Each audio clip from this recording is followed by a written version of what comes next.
शिव खेड़ा की किताब जीत आपकी से मिले विचारों पर आज की हमारी पड़ताल में आपका स्वागत है। नमस्कार। आज हम उस नींव की परतों को खोलेंगे जिस पर सफलता की इमारत खड़ी होती है। और ये जानना बहुत जरूरी है। हमारा मिशन सिर्फ कुछ सिद्धांत जानना नहीं है, बल्कि उस मानसिकता को समझना है जो विजेताओं को बाकियों से अलग करती है। बिल्कुल। हम देखेंगे कि कैसे नजरिया, आत्मसम्मान और असफलताओं से सीखने की जो क्षमता होती है वो मिलकर एक ऐसी शक्ति बनाती है जो किसी भी व्यक्ति को आगे बढ़ा सकती है। और हमारे स्रोत इस किताब के कुछ सबसे दिलचस्प अंश हैं, कहानी और उदाहरणों से भरे हुए। हाँ, और हम सिर्फ कहानियां नहीं सुनाएंगे, हम उनके पीछे के मनोविज्ञान को भी समझने की कोशिश करेंगे। चलिए तो फिर इसे खोलते हैं। हाँ। शुरुआत एक बहुत ही सीधी साधी कहानी से करते हैं, एक गुब्बारे वाले की। हाँ, वो क्लासिक कहानी है। वो मेले में लाल, पीले, नीले हर रंग के गुब्बारे बेचता था। और जब भी धंधा थोड़ा मंदा होता, हाँ, या भीड़ कम होने लगती तो वो हीलियम से भरा एक गुब्बारा हवा में छोड़ देता था और बच्चे से ऊपर जाते देखते और एक खरीदने के लिए दौड़ पड़ते। एक सिंपल सी मार्केटिंग ट्रिक। हाँ।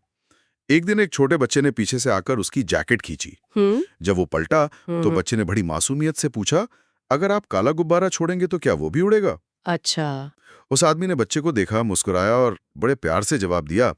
उसने कहा, बेटा, गुब्बारे का रंग उसे ऊपर नहीं ले जाता, उसके अंदर जो है वो ले जाता है। क्या बात है! क्या बात है! बिल्कुल। और यही बात हमारे जीवन पर भी तो लागू होती है। हमारे अंदर जो है, यानी हमारा नजरिया, वही हमें ऊपर उठाता है। और ये सिर्फ एक महसूस करने वाली अच्छी बात नहीं है, इसके पीछे ठोस आंकड़े भी हैं। किताब में हार्वर्ड यूनिवर्सिटी के एक अध्ययन का जिक्र है। हाँ, मैंने भी पढ़ा था। वो कहता है कि जब किसी व्यक्ति को नौकरी मिलती है तो 85% 85%, 85% बार ये उसके नजरिए की वजह से होता है और केवल 15% बार उसकी बुद्धिमत्ता या तथ्यों और आंकड़ों के ज्ञान की वजह से। कमाल है।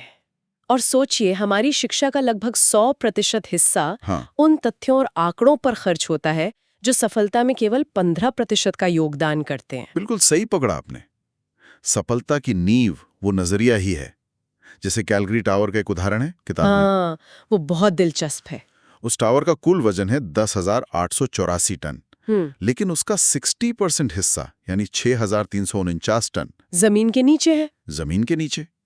एक महान इमारत की तरह सफलता भी एक मजबूत नींव पर टिकी होती है, और वो नींव है नजरिया। यहाँ बात और दिलचस्प हो जाती है। एक सही नजरिया सिर्फ हमें सकारात्मक नहीं बनाता, नहीं, बल्कि ये हमारी धारणा को भी बदल देता है। जैसे डेविड और गोलियात की कहानी, क्लासिक कहानी। सबने विशाल गोलियात को देखा और कहा, अरे वो इतना बड़ा है कि उस पर निशाना लगाना नामुमकिन है। एक तार्किक डर। हाँ, लेकिन तभी 17 साल का डेविड आता है और वो कहता है, नहीं, वो इतना बड़ा है कि निशाना चूक ही नहीं सकता। एक ही राक्षस, लेकिन दो बिल्कुल अलग नजरिए। हमारा नजरिया ही तय करता है कि हम किसी बाधा को पत्थर समझते हैं या सफलता की सीढ़ी। ये हमें हीरों का खेत वाली कहानी की याद दिलाता है। हाँ, वो बहुत ही मार्मिक कहानी है। एक किसान था जो बहुत खुश और संतुष्ट था, अपनी जिंदगी में पूरी तरह से खुश। फिर एक दिन एक बुद्धिमान व्यक्ति ने उसे हीरों के बारे में बताया, और उस रात किसान सो नहीं पाया। जो कल तक संतुष्ट था वो अब दुखी और असंतुष्ट हो गया। उसने अपना खेत बेच दिया और हीरे खोजने निकल पड़ा। पूरा अफ्रीका छान मारा, फिर यूरोप, लेकिन कुछ नहीं मिला। और अंत में स्पेन में वो पूरी तरह टूट चुका था। हाँ, और उसने नदी में कूदकर आत्महत्या कर ली। कितनी दुखद बात है। लेकिन कहानी यहाँ खत्म नहीं होती।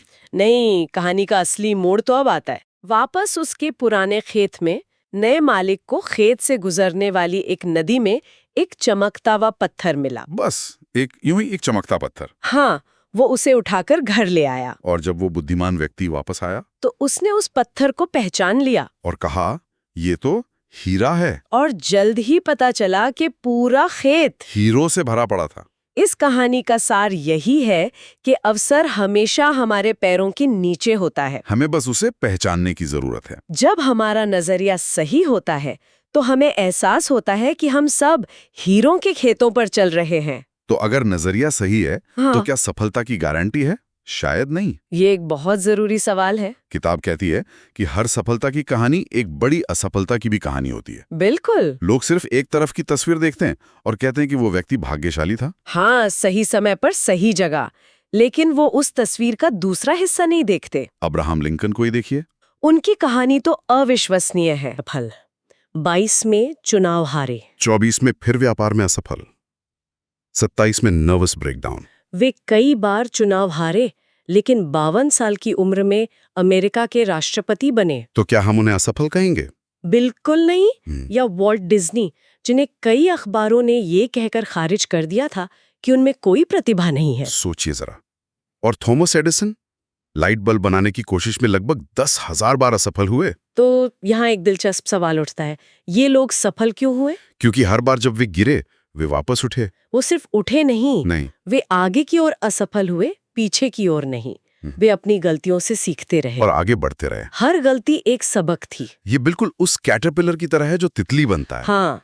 उसे कोकून से बाहर आने के लिए संघर्ष करना पड़ता है। और अगर कोई उसकी मदद करने के लिए कोकून तोड़ दे तो तितली मर जाएगी, क्योंकि कोकून से बाहर निकलने का वो जो संघर्ष है वही उसके पंखों को मजबूत बनाता है। जीवन में कोई भी कीमती चीज बिना संघर्ष के नहीं मिलती। नजरिए और असफलताओं से सीखने के अलावा एक और चीज है जो अंदर से आती है, आत्मसम्मान। हाँ, सेल्फ एस्टीम। एक कहानी है, एक भिखारी की जो पेंसिलें बेच रहा था। एक युवा एग्जीक्यूटिव ने कटोरे में $1 डाला और ड्रेन में चढ़ गया। और फिर कुछ सोचकर वो वापस आया, कुछ पेंसिलें उठाईं और कहा, इनकी कीमत सही है। और फिर उसने जो कहा वो सबसे जरूरी था। हाँ, उसने कहा, आखिर आप भी एक व्यवसायी हैं और मैं भी। उसने उसे एक पहचान दी। 6 महीने बाद भिखारी उसे एक पार्टी में सूट बूट पहने मिला। और उसने एग्जीक्यूटिव से कहा, आपने उस दिन मेरे लिए जो किया वो आप शायद नहीं जानते। आप पहले व्यक्ति थे जिसने मुझे मेरा आत्मसम्मान वापस दिया। उस घटना ने मेरी जिंदगी बदल दी। यही आत्मसम्मान का जादू है। ये हमारे बारे में हमारी अपनी भावना है। जब हम अंदर से अच्छा महसूस करते हैं तो हमारा प्रदर्शन बेहतर होता है, रिश्ते सुधरते हैं और दुनिया बेहतर लगती है। इसका एक और जबरदस्त उदाहरण विल्मा रुडोल्फ की कहानी है। 4 साल की उम्र में पोलियो से लकवाग्रस्त। डॉक्टरों ने कहा कि वो कभी चल नहीं पाएगी, लेकिन उसकी माँ ने उसे प्रोत्साहित किया। विल्मा ने अपना ब्रेस हटाया, दौड़ना शुरू किया और 1960 के ओलंपिक में 3 स्वर्ण पदक जीतकर पृथ्वी पर सबसे तेज महिला बनी। ये सब अंदरूनी ताकत और आत्मसम्मान का ही नतीजा था। तो ये सब सुनकर बहुत अच्छा लगता है, लेकिन हम इसे अपने जीवन में कैसे उतारें? हाँ, व्यवहारिक कदम। किताब कुछ ठोस कदम सुझाती है। पहला, एक अच्छा खोजने वाले बने। इसका एक बेहतरीन उदाहरण एंड्रू कार्नेगी से आता है।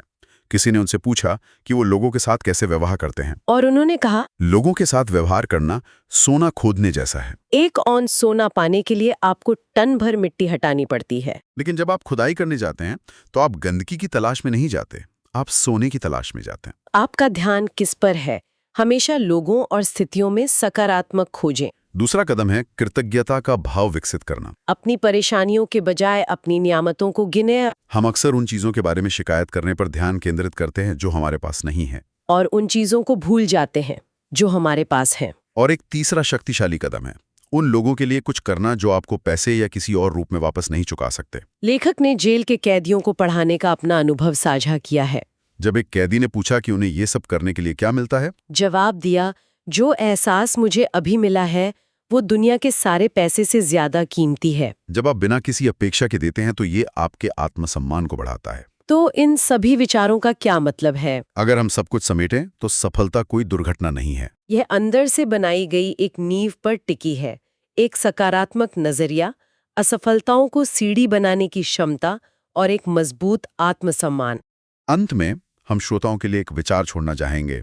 भारत में बंदरों को पकड़ने के लिए एक बक्से का इस्तेमाल किया जाता है। बक्से में एक छोटा सा छेद होता है जिसमें बंदर अपना हाथ तो डाल सकता है, लेकिन अंदर रखे मेवों को पकड़ने के बाद बनी मुट्ठी को बाहर नहीं निकाल सकता। अब बंदर के पास एक विकल्प है, या तो मेवों को छोड़ दे और हमेशा के लिए आजाद हो जाए, या उन्हें पकड़े रहे और पकड़ा जाए। अंदाजा लगाइए वो हर बार क्या चुनता है। वो मेवों को पकड़े रहता है। हम भी उन बंदरों से अलग नहीं हैं।